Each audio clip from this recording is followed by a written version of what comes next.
The man known to history as Heinrich Müller was born on the 28th of April 1900 in the city of Munich, in the region of Bavaria, in southern Germany.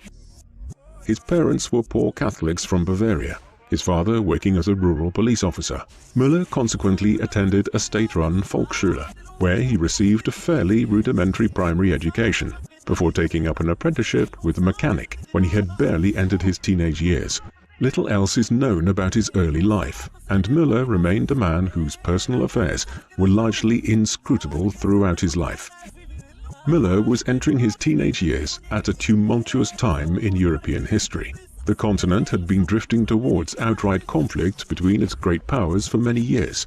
Two armed alliances, consisting of Germany, the Austro-Hungarian Empire and Italy on one side, and Britain, France and Russia on the other, had developed, fueled by rivalry over naval supremacy between Britain and Germany, for dominance of the Balkans between Austria-Hungary and Russia, and over colonial possessions in Africa between every power.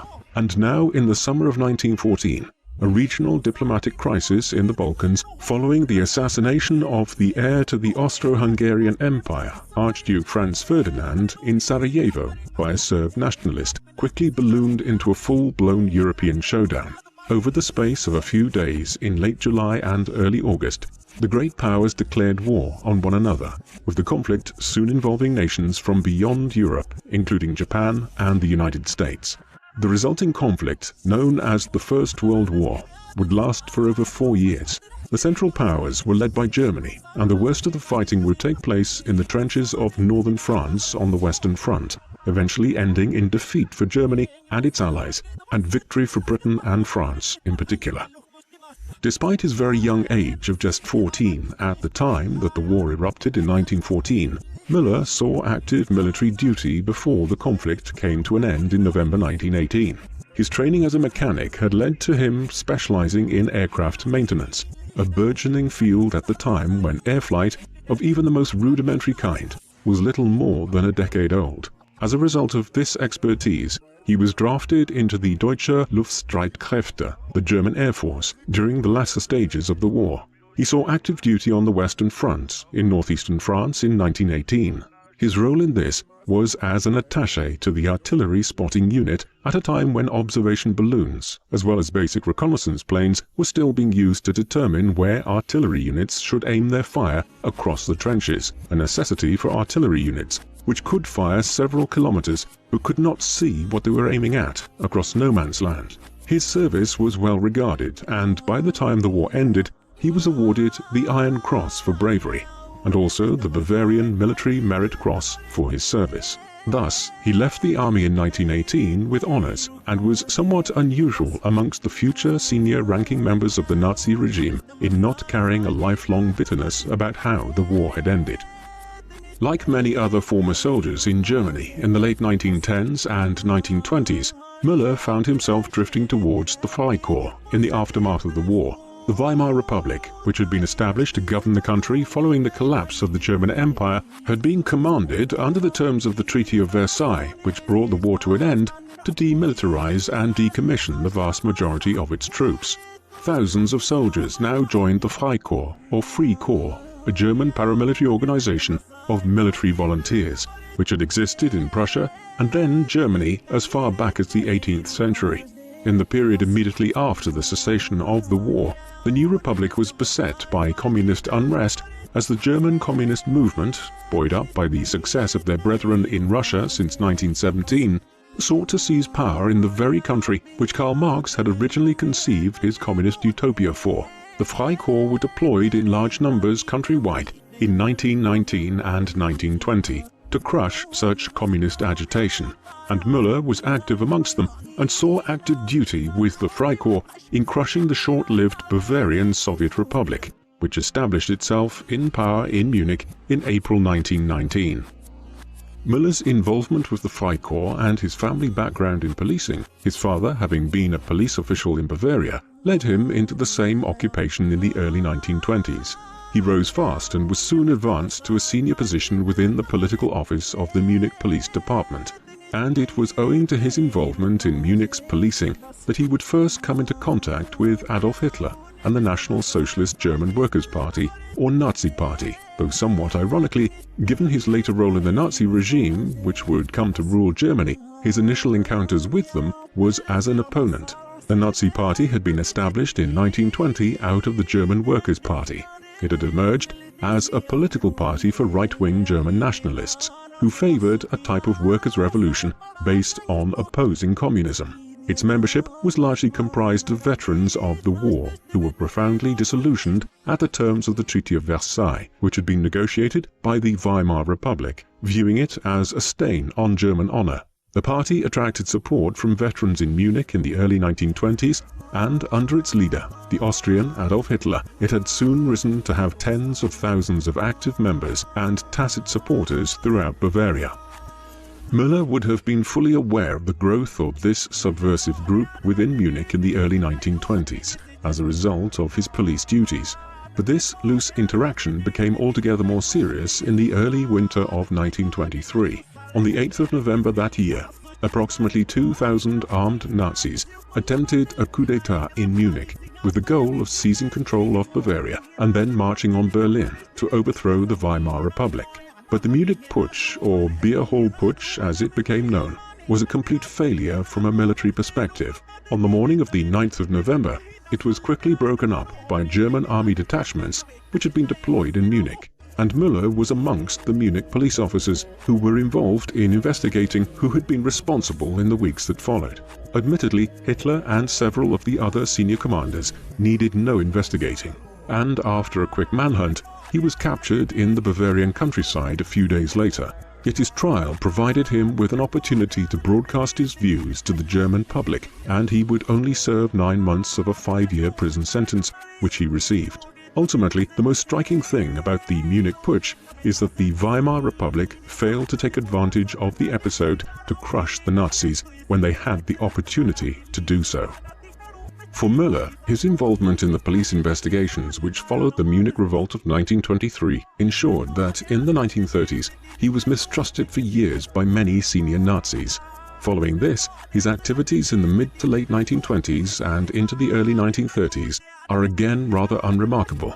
He continued his work as a police officer in Munich, activity which was in itself somewhat significant in the long run, as Müller was studying the methods being employed by Soviet-Russian police organizations, notably the OGPU, or Joint State Political Directorate, the senior secret police organization within the Soviet Union between 1923 and 1934, and the forerunner of the NKVD and the KGB. Through his work, Müller became attuned to the latest surveillance methodologies available to secret police agencies in Europe, and familiarized himself with how totalitarian states could monitor huge numbers of people in order to maintain power and stifle political dissent.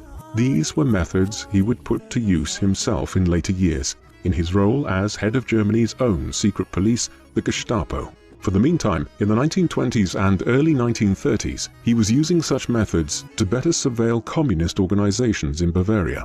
Müller appears to have developed a striking antipathy to communists, or what were increasingly referred to as Bolsheviks in Germany, after the Russian Communist Party. This antipathy would fuel much of his work with the Nazis later. Though Müller spent much of the late 1920s and early 1930s in relative obscurity, there were wide-ranging changes occurring in the wider country. After nearly a decade of rapid economic growth following the First World War, the global economy had overheated and crashed badly in 1929. The so-called Wall Street crash. A Great Depression followed it, and this hit Germany especially badly. Millions of people lost their jobs and fell into poverty. Life savings were wiped out, and basic foodstuffs and goods became difficult to afford. And in this environment, extremist political parties gained ground on the more moderate establishment parties. In particular, the Nazi Party, which Müller had encountered back in Bavaria in 1923, exploited German resentments about the post-war settlement in this new atmosphere of economic turmoil. They were soon gaining widespread support throughout the country, and by 1932, this was translating into nearly 40% of the vote in the Reichstag elections held that year. This declined to under 35% in early 1933, but a deal with the leaders of German industry allowed Hitler to become chancellor at that time. And within weeks, the Nazis exploited their new position to begin outlawing all other parties and forming a one-party totalitarian state. In this manner, the Nazis seized power in Germany in 1933. Müller's political views did not entirely align with the Nazis during these years. He was a member of the Bavarian People's Party, or BVP, a conservative pro-monarchy party which favored Bavarian separatism, but which was willing to work within the confines of the Weimar Republic in the 1920s. The BVP was also a staunchly Catholic party, and this probably also appealed to Müller, whose political outlook at this stage was grounded in his roots as a Catholic Bavarian. Indeed, he was not alone in this perspective, and the party was consistently the most popular in Bavaria during the Weimar era. Furthermore, it held regional power in Bavaria, at the time when the Nazis gained control in Berlin, early in 1933. Germany, then as now, was a federalist state, where power in regions such as Bavaria was devolved to a considerable extent to local administrations. As such, the BVP Minister-President of Bavaria, Heinrich Müller, exercised considerable regional authority in Munich in 1933, but he was quickly challenged by the Nazis in February and March. Müller committed his second transgression against the Nazis at this time by proposing to Müller that he militarily resist the Nazis' efforts to overthrow the BVP. Müller, though, declined to do so and resigned from office. The power of the Minister-President of Bavaria was subsequently stripped away, and the regional autonomy of Bavaria was completely subordinated to Berlin. Thus, by mid-1933, Müller found himself in a precarious position. He had twice, once in 1923 and now again in 1933, found himself in a compromising position in relation to the Nazi Party, which had now taken control of Germany. He might have expected to be removed from his senior position within the Munich Police Department and blacklisted as an opponent of the regime, but he was to be saved by an unlikely patron. Despite his compromising role in the Munich Putsch, Müller had caught the eye of Reinhard Heydrich, the chief of the Sicherheitsdienst, the Nazi security service, or SD for short, which had been established in 1931. In 1933, the SD and the SS, headed by Heinrich Himmler, began taking over the police services of the former Weimar Republic and Nazifying them, and they began in Munich, where Heinrich became aware of Müller's skills in advanced surveillance techniques. After determining that he could be useful, the head of the SD decided to take Müller under his wing, rather than purging him from the Munich police. Indeed, Müller was quickly promoted, becoming a senior inspector by the end of 1933. Müller, for his own part, was willing to adapt to the new situation as a man who has been characterized as extremely malleable in his beliefs, and one who wanted to progress in his career above all else. Müller's career thereafter in the 1930s and beyond was intimately tied to both Heydrich and the Gestapo. The Gestapo, or Geheime Staatspolizei, which means the secret state police, was created in April 1933 by Hermann Göring. It was originally confined to Prussia, the largest federal constituent state of Germany, which made up much of the north and northeast of the country. However, its remit and areas of operation quickly expanded. On the 20th of April 1934, Göring handed over control of the Gestapo to the head of the SS, Heinrich Himmler, and 2 days later, Himmler named Heydrich as head of the secret police, and its remit expanded to cover the entire country. Under Heydrich's leadership, the Gestapo became a specialized police service, often staffed by academically gifted investigators, rather than rank-and-file police officers. Müller was quickly brought on board, and by 1936, he had risen to become operations chief of the Gestapo, effectively making him Heydrich's second-in-command. And yet there was a paradoxical element to this.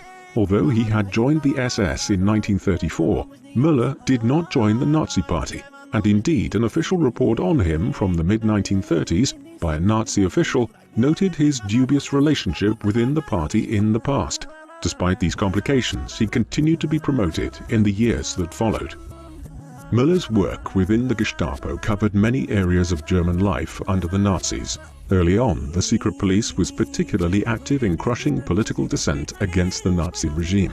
This focused on German communism and the trade unions to a very considerable extent, and it was Müller's long-standing work in prosecuting communists in Bavaria in the 1920s and early 1930s which made him especially useful within the Gestapo during these years. Throughout the mid-1930s, the Gestapo surveilled and often arrested former trade union officials, the unions themselves having been largely broken up in 1933. These efforts culminated during Müller's early years at the Gestapo in the breaking up of the Markwitz Circle. This was a group of moderate socialists that had established ties to former members of the Nazi Party, who had been pushed out by Hitler in the 1920s. Much of the Gestapo's methods at this time focused on the policy of protective detention, whereby individuals of suspect political allegiances were detained and sent to the concentration camps which were springing up around the country. Here they were held indefinitely for protracted periods of time without having charges actually placed against them. Other groups which were monitored within what was known as Department A for political opponents within the Gestapo included reactionaries, liberals and intellectuals. Müller had a particular antipathy towards the latter. Religious organizations were also closely scrutinized by the Gestapo, and Department B was tasked specifically with monitoring the same. Bishops and other senior members of the Roman Catholic Church were monitored particularly closely by the Gestapo, not least because they had political allegiances which lay outside of Germany itself, in the Vatican, in Rome. Other groupings which Müller was charged with monitoring included those sections of the media which had managed to maintain some independence from the increasingly dominant state-run media, headed by the Minister for Propaganda and Public Enlightenment, Joseph Goebbels. Finally, the Gestapo also oversaw the monitoring of people's personal lives and any activity which was considered offensive by the Nazis. For instance, in 1934, around the time that Müller was drafted into the Gestapo by Heinrich, a special office was set up to identify and monitor gay and lesbian people in Germany. In the years that followed, thousands of gay men and some lesbian women were identified and arrested, often being sent to concentration camps where many died or were sentenced to hard labor. Müller's personality was well suited to work of this nature. Not only had he developed advanced skills in surveillance and other secret police methodologies in Munich during the 1920s and early 1930s, but he was also naturally disposed to the tasks he was charged with in the 1930s. Müller was a workaholic, one who several other senior Nazis remarked upon as always being available to take their calls, day or night, 7 days a week. In part, this may have been driven by his home life. In 1924, he had married Sophie Dischner, the daughter of a newspaperman in Bavaria, and they had 2 children, a son, Reinhard, who was born in January 1927, and a daughter, Elizabeth, who was born almost 10 years later in September 1936. Elizabeth was born with a physical impairment, the exact details of which are unclear. After she was born, Müller's family life became very strained, and his contemporaries in the Gestapo and other security offices uniformly noted that Müller's marriage was unhappy and that he never appeared in public with his wife and children. Moreover, several individuals attested after the war that Müller was perpetually in the office, returning home only to sleep, it seemed. In addition to being a workaholic who wished to avoid his home life, Müller was immensely ambitious and driven to advance himself in his career, an ambition which seems to have been his primary, perhaps even his sole, drive or motivation. Furthermore, his politics were otherwise completely malleable, and it is very hard to discern what he actually thought about any issue, other than what he might gain from it and how he could amass further power and influence within the Nazi regime through it. In actuality, his only really discernible personal views during this time at the Gestapo did not involve any affinity for Nazism, but rather his loathing for communism, a trait which emerged during the formative period of his life in the late 1910s and early 1920s, whilst working with the Freikorps and the then police service in Bavaria. Above all, he was a meticulous administrator, the kind of imaginationless bureaucrat who could operate in a world of surveillance, torture and persecution, if he felt it was lending a sense of balance and regulation to a society. Contemporaries were struck by his ability to spend hours or even days passively questioning suspects until a crack in their defense might show. Müller became involved in 1938 in a power struggle within Germany, which had major implications for the direction of the country's foreign policy. The Nazis were determined to dismantle each of the terms of the Treaty of Versailles and rebuild the German military or Wehrmacht to the point where war could be initiated to build a greater Germany, one which would cover much of Central Europe, as a first step towards conquering Eastern Europe in order to obtain Lebensraum, or living space, in years to come. However, despite Hitler and the Nazis controlling the state apparatus, the Wehrmacht retained its independence to a considerable extent. Many of the generals who considered themselves the successors of the old Prussian military, rather than being Nazi commanders, had substantially different political outlooks to Hitler, Goebbels, Himmler, Goering and other senior Nazi leaders, and several of these were opposed to the rapid remilitarization of the country and the plans for an inevitable war with Britain, France and Russia. Foremost amongst these obstinate commanders were the War Minister, General Werner von Blomberg, who was critical of Hitler's plans to initiate a European war no later than 1942, and the Commander-in-Chief of the German Armed Forces, Thomas Werner von Fritsch. Müller became central to their removal. What has become known as the Blomberg-Fritsch affair began in the opening days of 1938, when it was discovered that Erna Grün, a woman whom von Blomberg had recently married, had posed for pornographic photos many years earlier and had been suspected of being a prostitute. When this came to light, Hitler exploited the scandal to force the War Minister to resign. Plans were now initiated to dig up similarly compromising information on von Fritsch.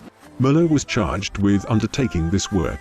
In the days that followed, information was collected which suggested that the Commander-in-Chief was homosexual. This was based on a report compiled within the Gestapo offices which actually concerned a cavalry commander, Achim von Frisch. The false allegations, combined with further insinuations that von Fritsch had been involved in discussions about launching a military revolt, were enough to force his resignation in February 1938, though he was later found to have been falsely accused in all respects.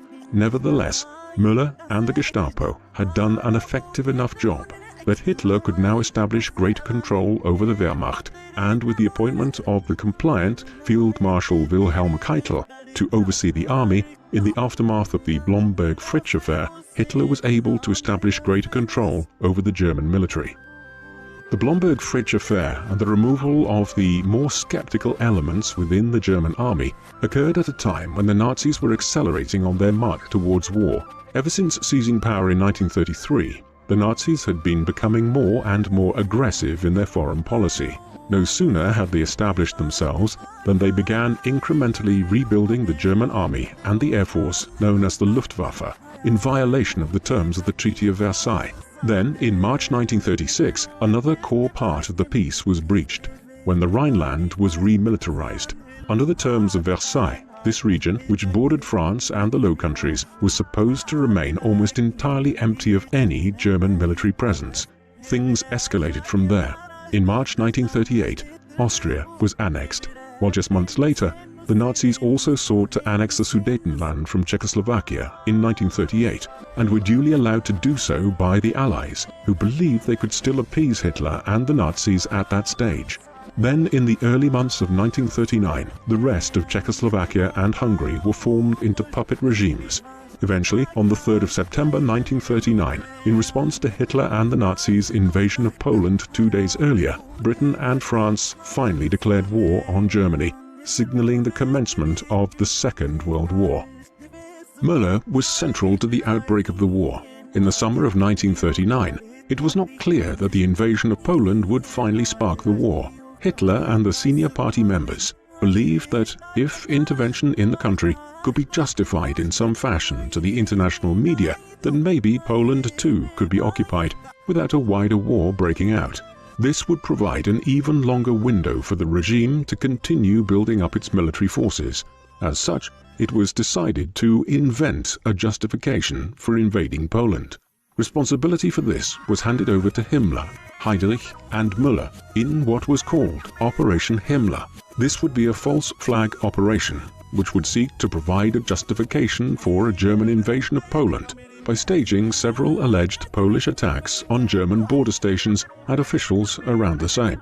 For one of these, Müller personally had several prisoners removed from Dachau concentration camp, dressed in Polish uniforms and killed, and their bodies were then planted at a German radio station at Gleiwitz on the Polish border, and a story was concocted that these individuals were Polish soldiers who had been killed during an attack on the station.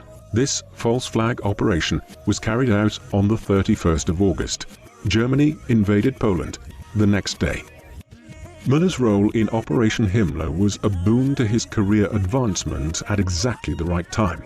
With the outbreak of the war, a decision was taken amongst the senior Nazi membership and the heads of the various security forces to consolidate the Gestapo and other police organizations under a new umbrella organization, named the Reich Security Main Office. The idea being that this would centralize the security apparatuses throughout the growing amount of German territory in Europe and create greater efficiencies. As well as this, Heinrich was now promoted from his post as head of the Gestapo to become head of the new Reich Security Main Office. Despite his suspect political past, Müller's role in creating the basis for war with Poland and Heinrich's patronage was enough to ensure that he was appointed to succeed as head of the Gestapo. To ease his promotion, he also finally joined the Nazi Party in 1939, a belated action which highlights the strange situation he was in, whereby somebody who rose to such seniority within the regime seemed to be a very tepid supporter of the Nazi Party itself. In addition, Müller was promoted to the position of Oberführer, or senior leader, within the SS. As a result of these promotions, Müller became one of the most senior figures within the German security apparatus. Only Himmler and Heinrich were more senior. As head of the Gestapo between 1939 and the end of the war in 1945, Müller was responsible for discovering and suppressing opposition to the regime. His particular skill in this regard, honed since the 1920s, focused on identifying threats connected with the Soviet Union and communism within Germany more generally. A notable episode in this regard was the identification of the Red Orchestra in 1941. This was a broad circle of communist sympathizers based in Berlin and elsewhere, which distributed leaflets and posters promoting socialist values and civil disobedience within Germany. This involved figures from within the officer class of the Army and Air Force, as well as members of the German judiciary, such as Harro Schulze-Beusen and Arvind Harnack. These people were not really connected in any substantive fashion with the Soviet regime in Russia at all, but suspicions abounded within the Gestapo that they did, and were planning something more sinister following the German invasion of Russia in 1941. Having discovered the extent of the group in 1941, they were kept under surveillance by Müller for months, before mass arrests were initiated from the autumn of 1942 onwards. By the spring of 1943, well over 100 individuals had been arrested and the orchestra was broken up. In the early 1940s, the range of areas where Müller was operating expanded considerably beyond Germany, though police work within the home country always remained his primary duty. Following the outbreak of war in September 1939, Poland had been conquered and occupied by Germany in a matter of a few weeks. Months of inaction followed throughout the winter and early spring of 1940, so much so that many began to talk of a phony war in Europe. But then, in the late spring, a rash of conquests were undertaken. Denmark and Norway were quickly occupied by German troops from April 1940, and then, in May, the conquest of the Low Countries and France was undertaken, in a whirlwind campaign, which brought much of Western Europe under German control in the space of just 6 weeks. Early 1941 then saw Hitler aid his Italian ally Benito Mussolini in Italy's conquest of the Balkans, while the invasion of Russia from June 1941 onwards brought a huge expanse of land covering Ukraine, Belarus, and much of Western Russia under German occupation. As these meteoric conquests occurred, Müller found himself dealing with a range of matters outside of Germany, particularly those regions of Central Europe, in Czechoslovakia and Western Poland, which were being most closely assimilated into the German Reich. No sooner had the war broken out than Müller found himself increasingly involved in the regime's policy towards the Jewish population of the lands under German control. The Nazis were rabidly anti-Semitic, and domestic persecution of Germany's Jewish community had been underway since the party first came to power in 1933. Throughout the pre-war years, this had largely focused on politically disenfranchising German Jews through measures such as the so-called Nuremberg Laws of 1935. These prohibited marriage between Jews and Germans and restricted the employment and economic opportunities of Germany's Jewish people. The laws also effectively robbed German Jews of their citizenship. Much of the purpose of these economic and political sanctions was to coerce the country's Jewish people into emigrating, either to the Middle East, where Jewish people were trying to establish their own communities in the Holy Land, or else to countries such as Britain and the US. And this intensified in the months leading up to the outbreak of the war, most notably on Kristallnacht, the Night of Broken Glass, when state-organized attacks throughout Germany led to the death or serious injury of hundreds of German Jews, and attacks on thousands of Jewish-owned businesses and synagogues.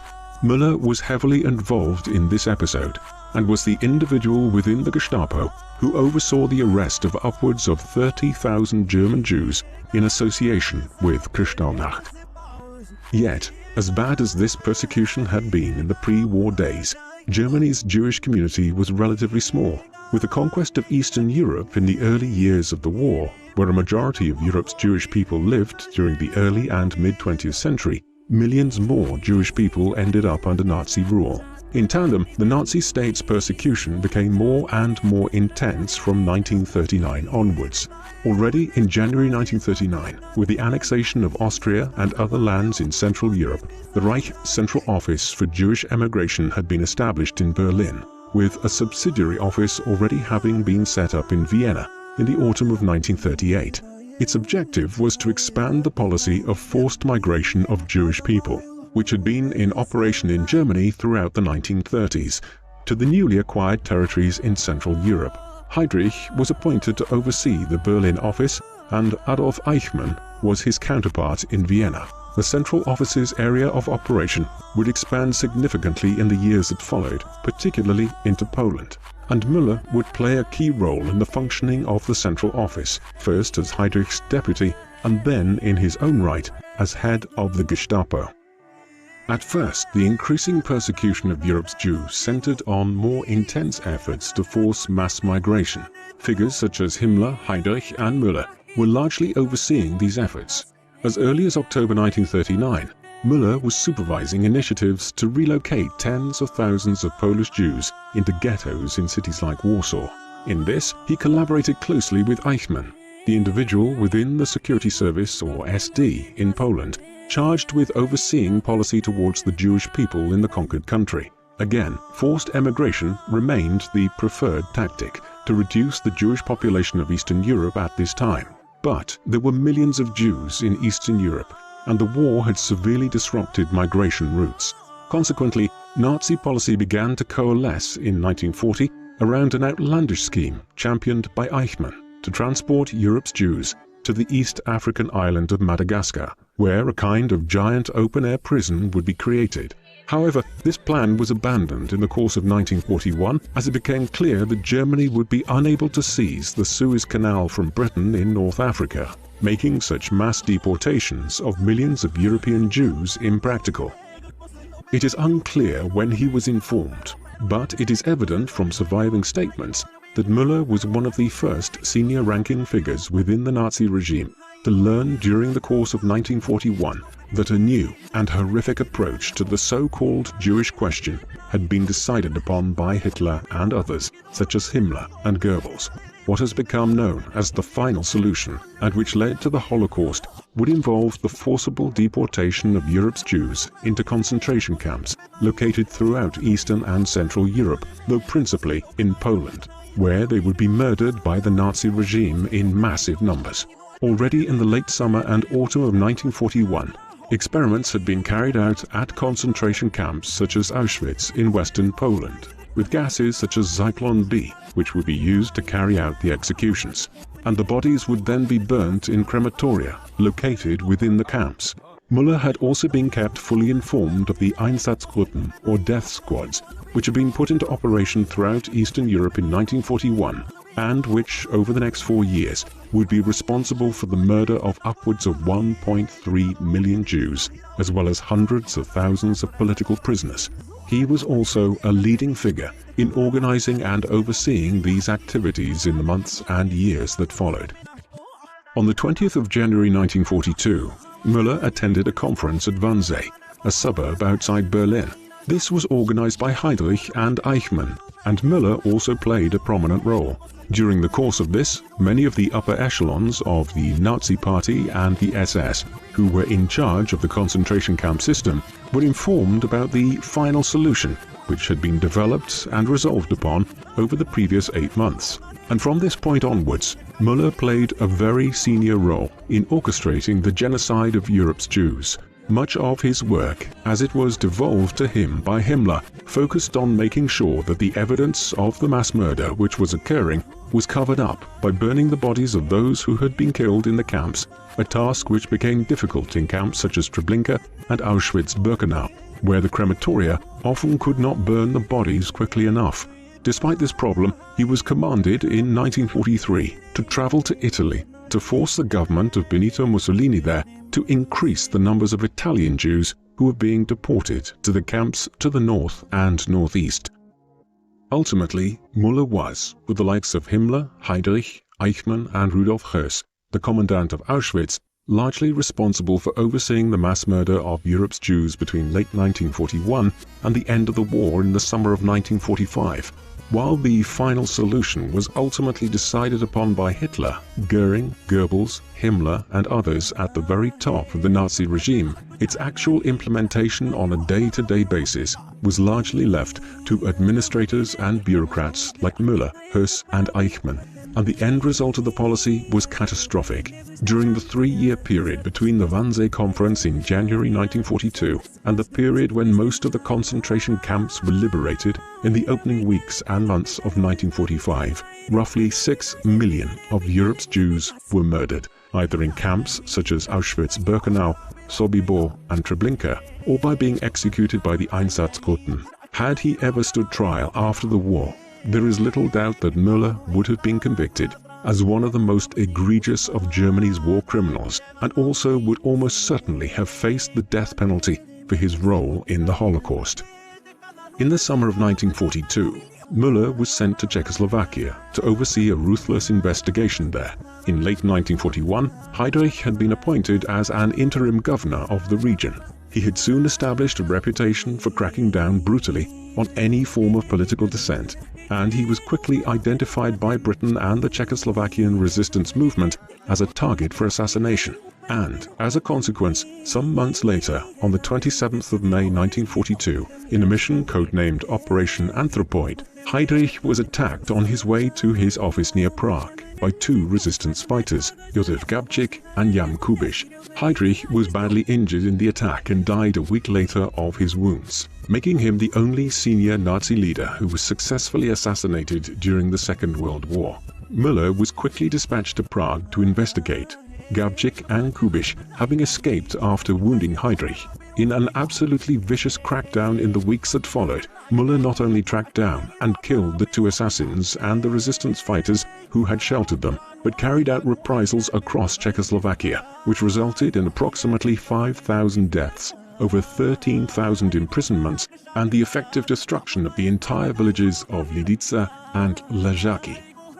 Heinrich's assassination also changed Müller's position within the security forces. In January 1943, Ernst Kaltenbrunner was appointed as the new head of the Reichssecurity main office in succession to Heinrich.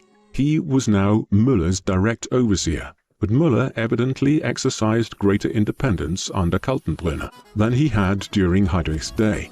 As a result of these developments, Müller now became arguably the second most senior individual in the implementation of the final solution.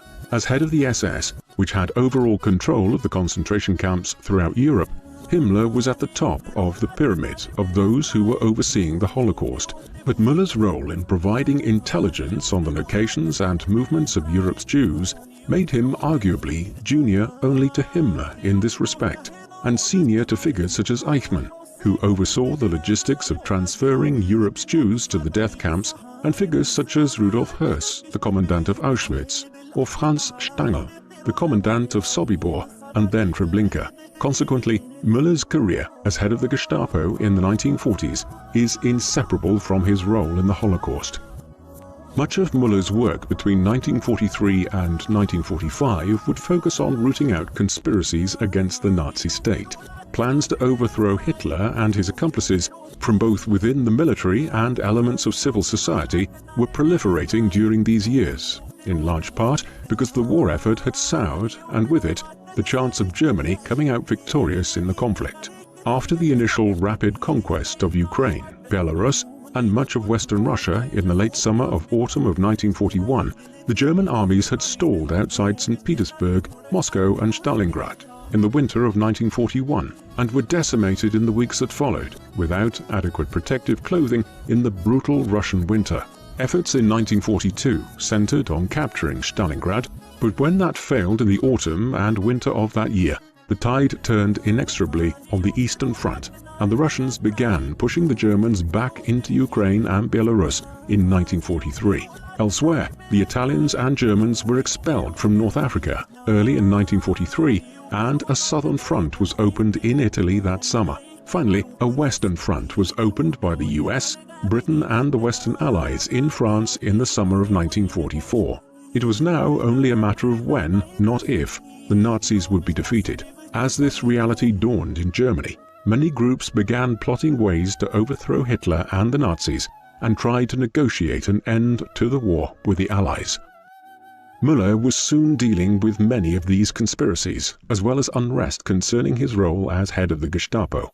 One such episode involved the breaking up of the Solf Circle.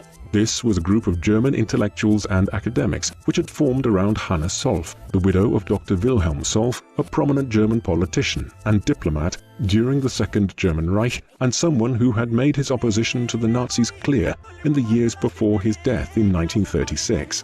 In the early 1940s, even as the war raged, Hanne Solf held meetings for people who were opposed to Hitler and the Nazis in her salon in Berlin. Although they were not plotting any armed revolt, the circle members had actively tried to protect German Jews and tried to help them escape out of Germany when the Holocaust began. On the 10th of September 1943, a Gestapo agent infiltrated a tea party held by the circle, following which most senior members thereof were arrested. Several were sent to concentration camps, while others suffered torture by Müller's Gestapo and even execution. Then, throughout 1943 and early 1944, Müller also had Gestapo agents arrest thousands of German students who were involved in protest groups such as the White Rose student group and the Swing Youth. Again, although these were largely engaging in non-violent protest, hundreds were tortured or even killed. As pressing as many of these security concerns were for Müller, none threatened the Nazis' grip on power quite so much as one which the head of the Gestapo was charged with investigating in the summer of 1944. What has become known as the 20th of July plot was a conspiracy organized by numerous senior figures within the German army, with the goal of assassinating Hitler and several other senior-ranking members of the regime, and then seizing power. It was hoped that a new military government could then obtain favorable surrender terms from the Allies as quickly as possible. The conspiracy, which was led by the German officer Lieutenant Colonel Klaus von Stauffenberg and others such as General Friedrich Albrecht, became known as Operation Valkyrie. On the 20th of July 1944, Stauffenberg attended a meeting at Hitler's Wolf's Lair near Rastenburg in eastern Prussia. When he entered, he placed a briefcase filled with explosives under the conference table. He subsequently left to take a pre-arranged telephone call, and it was during his absence that the bomb exploded. However, while there was one fatality and dozens of people were injured in the room, the explosion failed to kill Hitler, possibly because the briefcase was moved after von Stauffenberg left the room. And as a result of this, the 20th of July plot was doomed before it ever really started. After leaving the meeting in the Wolf's Lair, von Stauffenberg quickly headed back to Berlin. Plans for a wider seizure of power in Berlin by the conspirators now kicked in, but with Hitler and the senior commanders having survived, and the plot being quickly uncovered, it all proved abortive. By the end of the day, the plans to seize key buildings in Berlin by Albrecht and von Stauffenberg had failed. Both von Stauffenberg, Albrecht, and several other of the leading rebels were arrested and were executed at approximately 1 a.m. that night, and Müller, as one of the senior Gestapo officials, now came center stage in investigating just how deep the entire conspiracy ran. In the days and weeks that followed, anyone with even the merest hint of an association with the plotters was arrested, over 5,000 people in the end. A very large proportion of these appear to have had little or no knowledge of the plot. Such was the severity with which Müller prosecuted the investigation, that individuals who could not categorically prove their innocence were nevertheless persecuted. Indeed, over 200 of the core plotters were executed. While it was Judge Roland Freisler, the head of the German People's Court, who pronounced sentence on those who were implicated, it was ultimately Müller who decided who ended up in front of this kangaroo court in the late summer and autumn of 1944. Müller was also becoming increasingly fanatical in the final stages of the war. By the winter of 1944, it was plain for all to see that Germany was defeated. The Russians were barreling through Poland and would cross the river Oder into the heartland of Germany early in 1945. More strikingly, the Western Allies were rapidly liberating Western Europe, following the D-Day landings in the summer of 1944, and Paris had been retaken in a short campaign in mid to late August, followed by a further drive eastwards which liberated Brussels and most of Belgium in September. The way was now cleared for a drive into Germany and the Rhineland in the winter of 1944. The only real hope now for Germany was that the Western Allies would have a fatal falling out with Stalin and the Russians before Berlin was captured. Accordingly, the German military command was playing for time and attempted a counteroffensive in the Ardennes forest in Belgium and Luxembourg in December 1944. This proved initially quite successful, but it was at best a delaying tactic, which could have resulted in more favorable peace terms. But Müller seems to have actually believed that the tide of the war was turning again. In the final days of 1944, he is recorded as telling one of his officers in the Gestapo's offices in Berlin that the offensive in the Ardennes would soon push the Western Allies back into France, and Nazi flags would be flying over Paris again in 1945. This was pure fantasy. In the final months of the war, Müller, who had spent much of the war in Berlin, was joined in the capital by a growing number of the senior Nazi officials who had been stationed elsewhere in conquered Europe for several years. He occupied himself in trying to utilize his network of double agents to try to drive divisions between the Allied leaders. Rumors arose at this time that the head of the Gestapo had entered secret negotiations with the Soviet secret services, but this is implausible.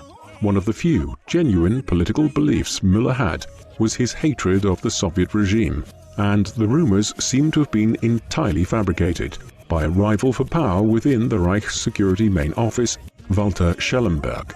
Yet the rumor would fuel later theories that Müller was taken into custody and protected by the Russians at the end of the war.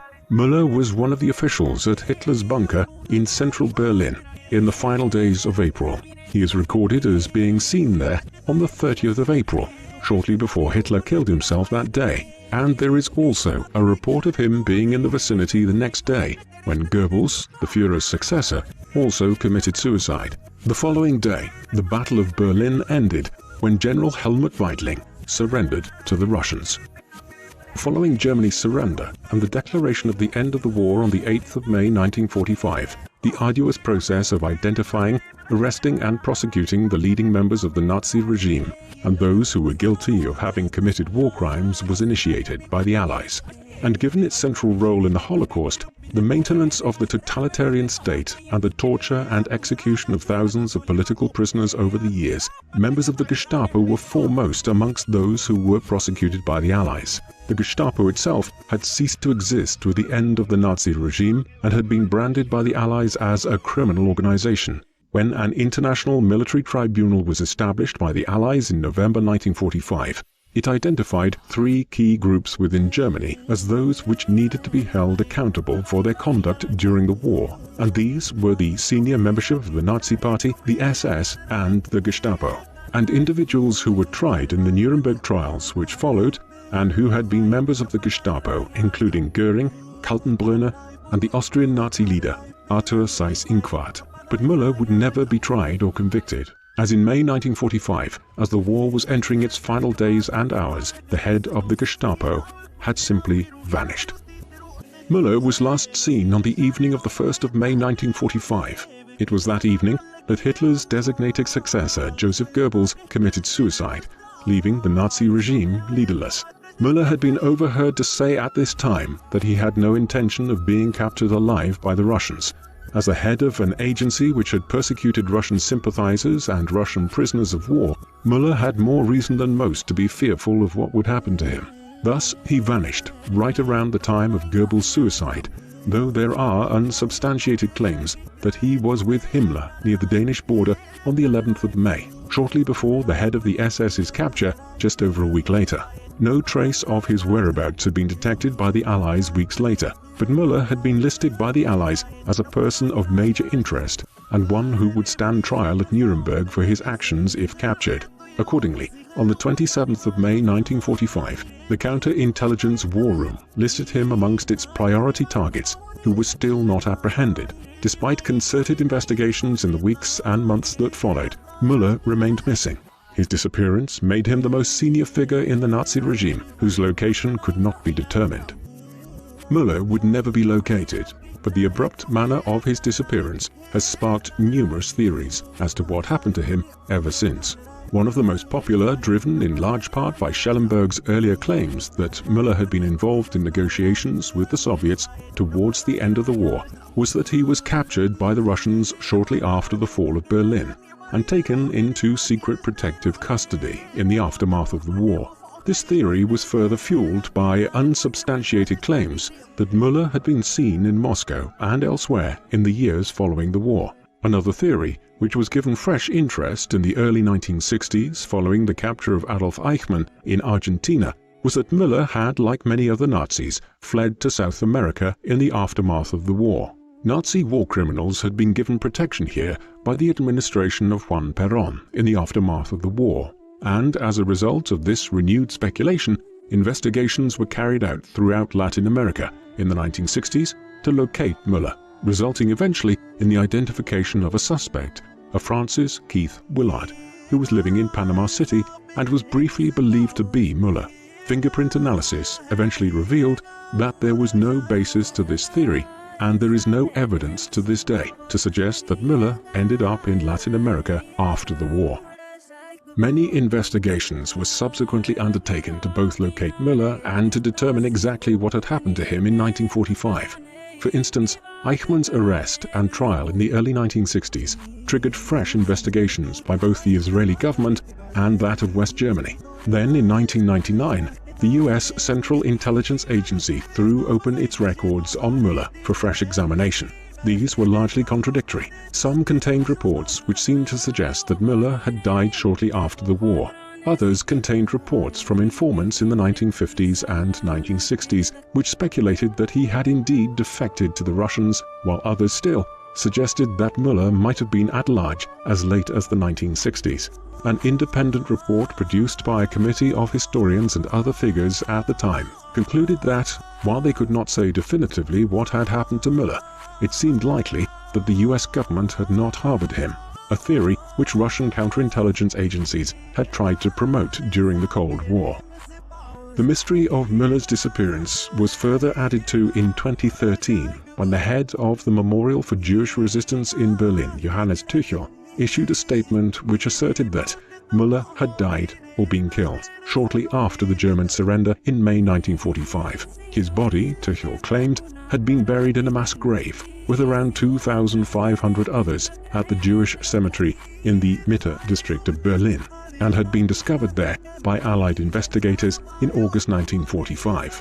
This claim was further substantiated through newly discovered documents which indicated that the supposed location of Müller's body was in fact identified by Allied investigators at the time. Tuchel further claimed that Müller had been recorded as still wearing his police uniform, and his ID was found on his person. It has not proved possible to corroborate Tuchel's claims, as Jewish religious laws prohibit the exhumation of bodies. But, if true, this would seem to make it clear that the head of the Gestapo throughout the Second World War was killed. or committed suicide shortly after he was last seen in Hitler's bunker on the 1st of May 1945. The truth, though, is that with the passage of over 75 years and numerous investigations, we will almost certainly never know for sure what happened to Müller, whether he died in 1945, was taken into custody by the Russians, fled to South America, or ended up somewhere else.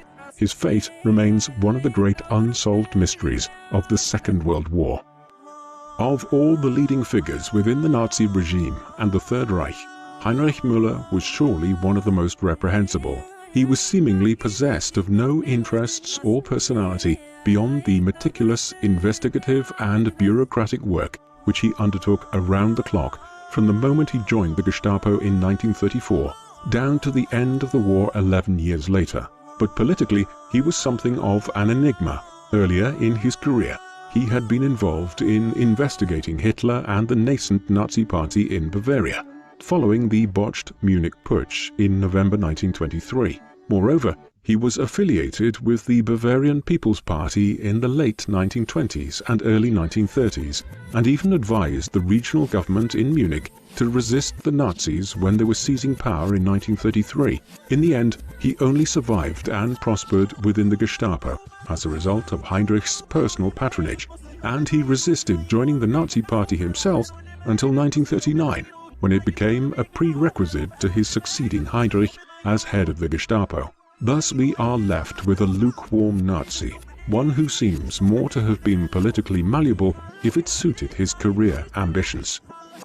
Yet, whatever Müller's own political leanings were, they made little difference in mitigating the violence of his actions.